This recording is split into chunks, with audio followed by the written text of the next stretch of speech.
Coucou tout le monde, me revoilà avec encore un jeu du coup de Célia Méléville, voilà le Sweet Ladies Oracle.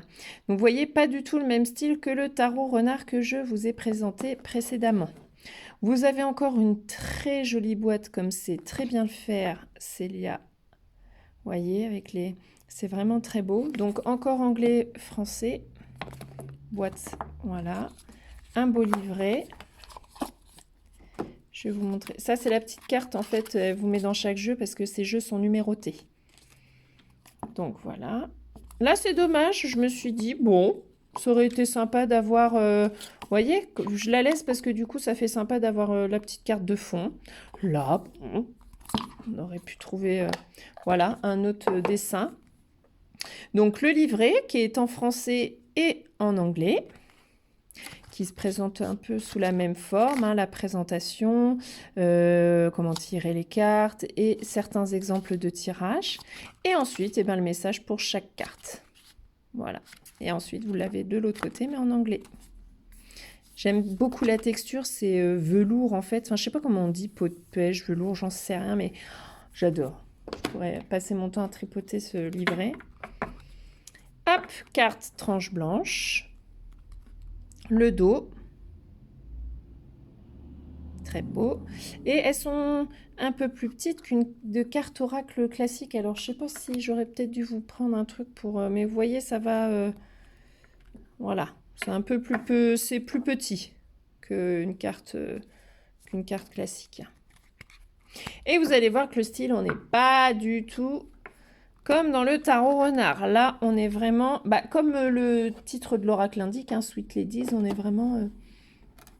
un peu époque victorienne, je pense, comme on dit, ou je ne sais pas trop, j'ai peur de vous dire une bêtise, mais on est dans ce style-là, en tout cas. Avec un... Alors, ce que j'aime beaucoup, c'est le fait que la photo prend toute la carte, enfin la photo, le dessin, pardon, prend toute la carte avec un beau symbole en bas. Après, pareil, style très particulier, donc on aime ou on n'aime pas. C'est pas forcément un coup de cœur cet oracle parce que je pensais pas l'acheter, mais en fait il est extrêmement intéressant pour tout ce qui va être sur les jeux de regard. Quand vous faites un tirage, alors je vais essayer de vous en trouver des biens, voilà. Vous voyez qu'avec ce jeu-là de Célia, on peut vraiment s'amuser sur les jeux de regard. Vous voyez, la personne qui va regarder plutôt vers le passé et qui va regarder plutôt cette carte-là. Donc on pourrait se dire que cette carte a un fort lien avec celle-ci pour travailler quelque chose qui est de l'ordre du passé. Là, on voit qu'elle est dans le passé, là, on voit qu'elle est vraiment face à nous.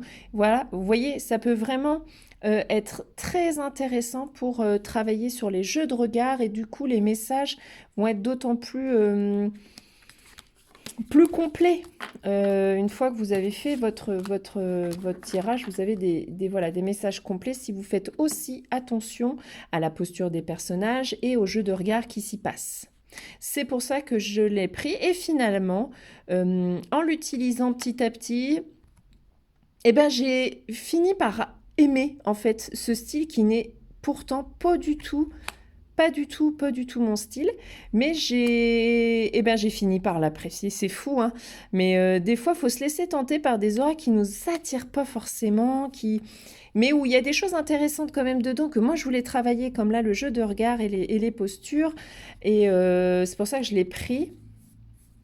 Et en plus de la texture que j'aime beaucoup, on est encore sur du genre peau de pêche. Moi, j'adore ça. Je n'aime pas du tout quand quand ça glisse, là, quand c'est hyper plastifié. J'aime quand c'est voilà, comme ça et doux au doigt. Et vous voyez qu'en jouant au fur et à mesure, en se l'appropriant, en fait, eh ben, on finit par aimer les illustrations qui sont de prime abord, normalement, pas du tout, voilà, pas du tout fait pour nous. Donc des fois, nous avons des bonnes surprises à prendre des jeux qui nous tapent pas forcément à l'œil, où on n'a pas le coup de cœur, et ben le coup de cœur vient après. Donc je suis super contente en fait de l'avoir pris, clairement. Parce que les messages sont intéressants, parce que les postures, les jeux de regard sont hyper intéressants dans ce jeu. Et parce que pour certains, vous allez aimer ce style. Aussi, bien sûr. Et puis le fait que ça prenne vraiment toute... et puis le travail... voilà, le travail, quoi, le dessin, la peinture, enfin, c'est un sacré boulot, quoi. Il y a aussi le travail de l'artiste que j'aime beaucoup. D'artiste, là, enfin, c'est dans le détail, c'est magnifique, quoi.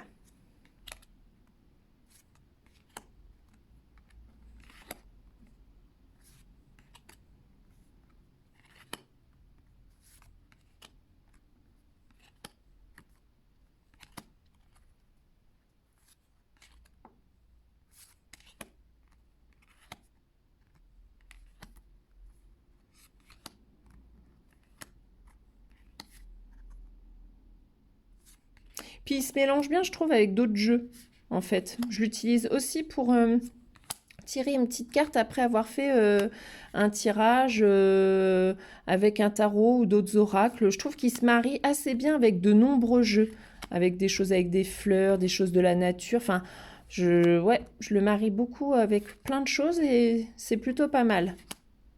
Vu que les dessins sont très beaux en même temps.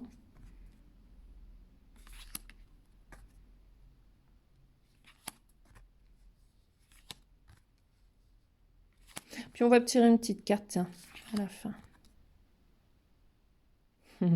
Là, puis en plus, je trouve que on peut interpréter, on peut vraiment laisser son intuition partir parce qu'il y a quand même beaucoup d'états, la posture, le fait qu'elle se cache, enfin, elle rigole. Bref, on peut vraiment, vraiment partir.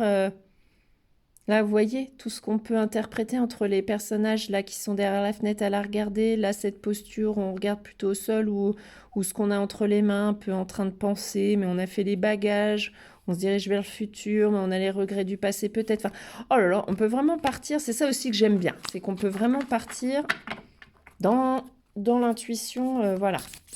Alors, attendez, parce que j'ai la caméra au milieu, c'est jamais simple pour mélanger. Allez, une petite carte pour cette vidéo. Qu'est-ce que tu veux nous dire? Eh ben voilà. Hop. Alors, c'est parti, que je vous lise bien. 16, 16. Rêve, vision, inconscient, signe, guidance. Prêtez particulièrement attention à vos rêves en ce moment. Les rêves sont des portes qui mènent à votre inconscient, mais également par lesquelles vous pouvez recevoir des messages de vos guides. Par leur intermédiaire, vous assimilerez des moments de votre vie. Vous saurez également ce qui vous perturbe et ce sur quoi vous pouvez travailler de façon consciente une fois réveillé. De façon tout aussi subtile, vous allez pouvoir recevoir des messages de vos guides, vos anges, vos animaux totems ou vos ancêtres. Pour vous aider à vous souvenir de vos rêves, notez dès votre réveil ce dont vous vous souvenez. Et je crois que c'est bon. Ah non. Cette carte vous invite également à vous reconnecter à vos rêves et à vos espoirs et les concrétiser. Lancez-vous et réalisez vos rêves, l'univers vous accompagne. Comme l'a dit Walt Disney, si vous pouvez le rêver, vous pouvez le faire. Donc vous voyez, c'est très parlant, et vous voyez bien que, hop, elle est partie dans les songes, dans ses rêves les plus profonds.